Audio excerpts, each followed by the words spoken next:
कि भारत और रूस के रिश्ते यूक्रेन युद्ध और पश्चिमी प्रतिबंधों के बावजूद मजबूत बने हुए हैं। पुतिन की भारत यात्रा इसलिए भी अहम हो जाएगी क्योंकि 2021 के बाद वो पहली बार भारत की धरती पर आ रहे हैं। इस दौरान भारत रूस शिखर सम्मेलन होगा और दोनों देश रणनीतिक रूप से कई नए क्षेत्रों में सहयोग को और मजबूत करना चाहते हैं। इस बार बातचीत सिर्फ परंपरागत हथियारों या व्यापार पर नहीं, बल्कि हाई टेक्नोलॉजी, आर्कटिक क्षेत्र और न्यूक्लियर एनर्जी जैसे क्षेत्रों पर भी होगी।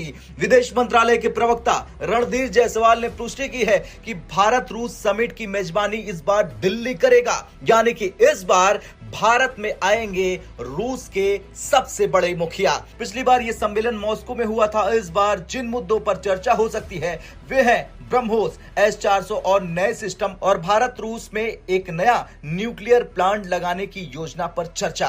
रूस चाहता है कि भारत जैसे देश आर्कटिक में निवेश करे। रूस पहले ही भारत को फर्टिलाइजर एक्सपोर्ट बढ़ा चुका है। आपको याद दिला दें कि ऑपरेशन सिंदूर के पहले प्रधानमंत्री मोदी और पुतिन की बातचीत हुई थी। इसमें पुतिन ने भारत की सराहना की थी और भारत के आतंकवाद विरोधी कदमों का समर्थन किया था। उस समय भारत ने ब्रह्मोस मिसाइल और S-400 सिस्टम का इस्तेमाल कर पाकिस्तान के कुछ सैन्य ठिकानों को तबाह किया था, जिनमें से अधिकतर हथियार चीन से आए थे। इससे साफ हो गया कि भारत रूस रक्षा साझेदारी सिर्फ कागजों पर नहीं, जमीनी स्तर पर भी मजबूत है।